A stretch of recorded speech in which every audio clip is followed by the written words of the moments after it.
Assalamualaikum warahmatullahi wabarakatuh. Di sini saya akan menjelaskan esensi kurikulum IPS. Esensi kurikulum IPS SD. Peristiwa, fakta, konsep, generalisasi, ilmu-ilmu sosial dan kurikulum IPS SD. Ruang lingkup esensi dari mata pelajaran IPS meliputi aspek geografi, sejarah, sosiologi, ekonomi. Keempat aspek tersebut tentunya diambil atau dikaji dari pengalaman sebuah peristiwa. Peristiwa atau kabar, berita yang terjadi dalam dan menyangkut pada aktivitas kehidupan manusia di masyarakat serta tidak jelas asal-usulnya dan masih berupa desas-desus atau kabar ingin diartikan sebagai isu sosial. Perkembangan ilmu sosial dan ilmu pengetahuan alam didasari oleh pengungkapan fakta dan data yang selanjutnya sampai kepada konsep generalisasi, teori dan hukum. A. Peristiwa. Peristiwa atau kejadian adalah hal-hal yang pernah terjadi. Peristiwa merupakan suatu kejadian yang benar-benar dan pernah terjadi, tetapi masih perlu dibuktikan kebenarannya. Peristiwa yang bersifat alamiah dan insaniah. Peristiwa yang bersifat alamiah seperti banjir, gempa, tsunami, dan sebagainya. Peristiwa yang bersifat insaniah seperti pemilu, pembangunan jembatan, dan krisis moneter. B. Fakta. Peristiwa atau kejadian yang telah diuji dan diketahui kebenarannya disebut fakta. Fakta merupakan hasil dari observasi yang bisa dibuktikan secara empiris dan real. Menurut Banks tahun 1985, fakta merupakan pernyataan positif dan rumusan sederhana. Pengetahuan yang hanya bertumpu kepada fakta akan sangat terbatas sebab yang pertama, kemampuan kita mengingat sangat terbatas. Merupakan pernyataan positif dan rumusan sederhana. Pengetahuan yang hanya bertumpu kepada fakta akan sangat terbatas sebab yang pertama, kemampuan untuk mengingat sangat terbatas. Yang kedua, fakta bisa berubah setiap waktu. Yang ketiga, fakta hanya berkenan dengan situasi khusus. C. Konsep. Konsep adalah suatu istilah pengungkapan abstrak yang digunakan untuk tujuan mengklasifikasikan atau mengkategorikan suatu kelompok dari suatu benda, gagasan atau peristiwa. Konsep dapat dipelajari dengan efektif jika disertai dengan mengemukakan sejumlah contoh yang positif. 3. Generalisasi. Menurut Skonek 1988, generalisasi merupakan abstraksi dan sangat terikat konsep. Untuk memahami generalisasi diperlukan paling sedikit dua konsep, bisa dari satu disiplin ilmu sosial atau dari disiplin ilmu sosial yang berbeda. Pengajaran ilmu pengetahuan sosial pada SD antara lain dengan 1. Menceritakan lingkungan alam sekitar. 2. Membuat denah dan peta dengan bekerja sama. Pengajaran ilmu pengetahuan sosial pada SD antara lain 1. Membaca peta lingkungan. 2. Menunjukkan jenis dan persebaran sumber daya alam. 3. Menghargai keragaman suku, bangsa, dan budaya.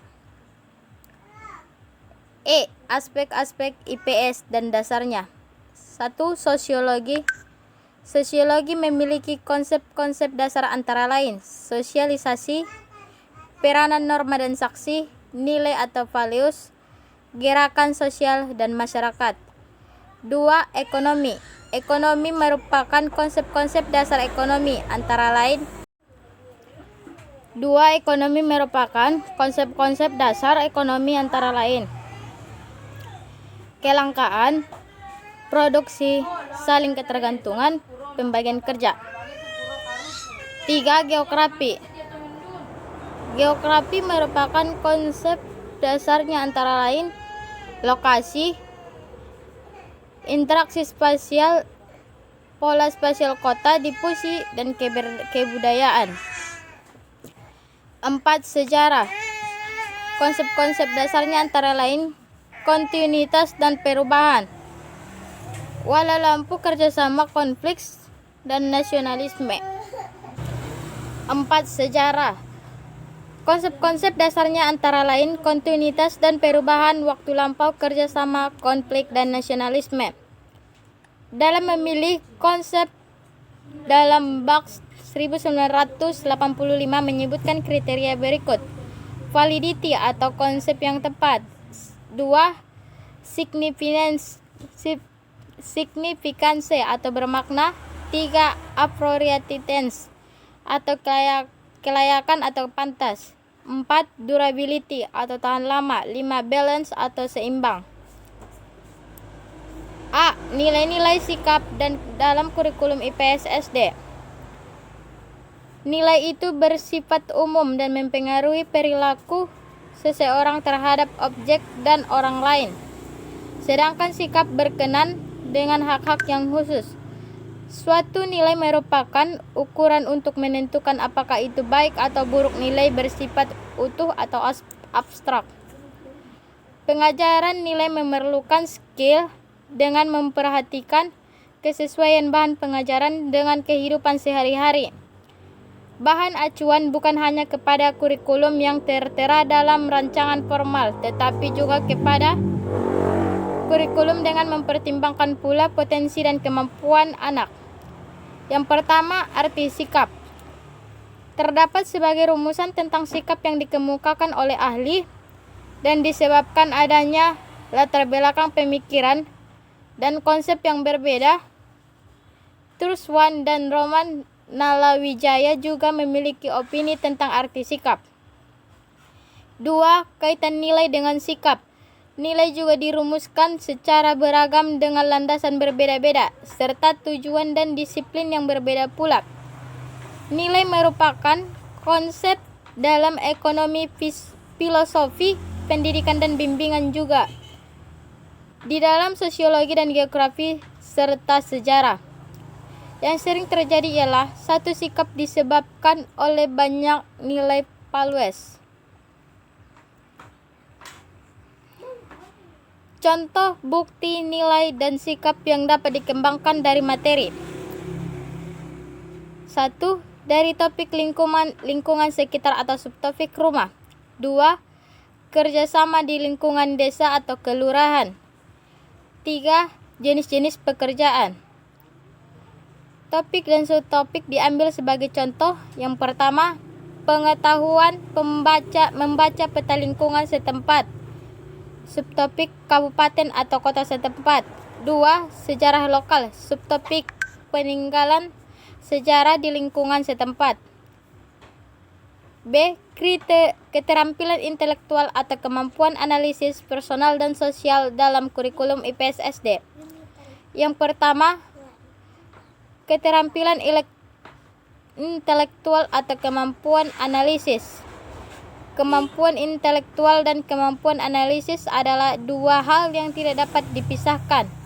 Kemampuan analisis adalah merupakan bagian dari keterampilan intelektual.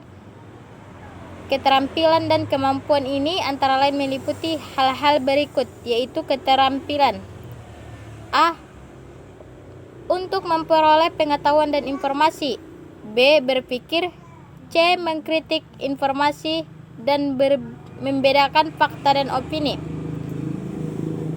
D. Membuat dan mengambil keputusan dengan profesional. E. Memecahkan masalah. F. Menggunakan media. 2. Keterampilan personal. Keterampilan personal meliputi sebagai hal berikut. A. Keterampilan psikomotor atau praktis. B. Keterampilan studi dan kebiasaan kerja. C. Keterampilan bekerja dalam berkelompok. E. Keterampilan akademik. Keterampilan lainnya seperti keterampilan fisik, politik, dan emosional. 3. Keterampilan sosial. Keterampilan sosial meliputi kehidupan dan kerjasama belajar, memberi dan menerima tanggung jawab, menghormati hak-hak orang lain, membina kesadaran sosial, latihan dan pembinaan pada proses belajar mengajar antara lain 1. Diskusi dengan teman 2. Bertanya kepada siapapun 3. Menjawab pertanyaan dengan orang lain 4. Menjelaskan kepada orang lain 5. Membuat laporan 6. Memerankan sesuatu dan 7 dan seterusnya. Dalam pengajaran IPS kita harus mengembangkan dan membangkitkan minat dan sikap positif serta aktivitas siswa. Dalam artian, di dalam penyajiannya seorang pendidik harus mengetahui kemampuan anak didik dan kemampuan berpikirnya. 5. Fakta, konsep, generalisasi ilmu-ilmu sosial dalam kurikulum IPS SD. Keterkaitan peristiwa dan fakta yang terjadi dalam kehidupan sehari-hari dalam pembelajaran IPS adalah karena salah satu tujuan pembelajaran IPS SD menghasilkan siswa yang percaya diri dalam melakukan perannya sebagai makhluk sosial di dalam masyarakat. Dalam menentukan konten atau isi bahan belajar, sebagai seorang guru keterampilan dalam mengolah suatu peristiwa menjadi suatu generalisasi yang siap disampaikan kepada siswa yang sangat dibutuhkan. Karena tidak semua fakta-fakta yang terkandung dalam peristiwa layak dan berkaitan dengan kurikulum IPS SD. Generalisasi memiliki aplikasi universal. Melihat isi atau bahan ajar IPS sesuai dengan kurikulum SD yang mengandung lebih banyak pelajaran sejarah, maka kita akan membatasi penjelasan dan terfokus pada sejarah.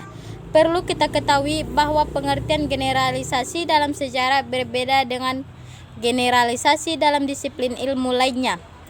Sifat unik sejarah yaitu suatu peristiwa sejarah hanya terjadi satu kali.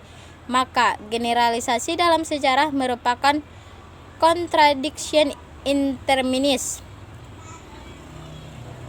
Namun tidak menutup kemungkinan pengulangan peristiwa terjadi dalam sejarah, namun hanya dalam konteks pola perilaku manusia yang berorientasi nilai, sistem sosial, kebutuhan ekonomi, dan kecenderungan psikologis. Generalisasi sejarah menurut yang mengacu pada kurikulum IPS berkait dengan pengertian fakta, konsep, dan generalisasi sebagai lanjutan dari penjelasan seperti telah dikemukakan pada sebelumnya. Secara singkat dikemukakan hal-hal yang berhubungan dengan fakta, konsep, dan generalisasi.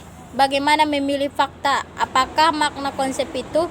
Langkah-langkah apa yang perlu ditempuh siswa dalam memperoleh pengertian tentang konsep? Apakah perbedaan konsep dengan generalisasi? Bagaimanakah generalisasi khususnya di dalam sejarah? Kedudukan sejarah di dalam IPS memiliki keunikan peristiwa sejarah bersifat enabling, tidak berulang. Oleh karena itu, generalisasi di dalam sejarah tidak mengandung kepastian, melainkan kecenderungan yang bisa terjadi.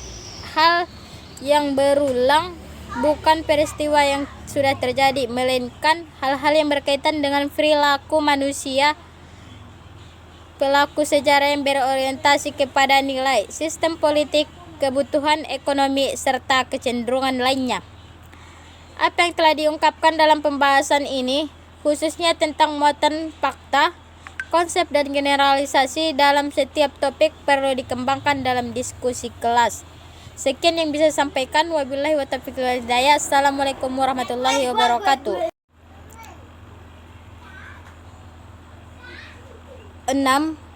Anda telah mempelajari pembahasan tentang nilai dan sikap dalam kurikulum IPS SD, juga keterampilan intelektual, personal, dan sosial dalam kurikulum tersebut. Pada bagian awal pembahasan kepada Anda telah disampaikan penjelasan tambahan tentang nilai. sikap, keterampilan intelektual, personal, dan sosial.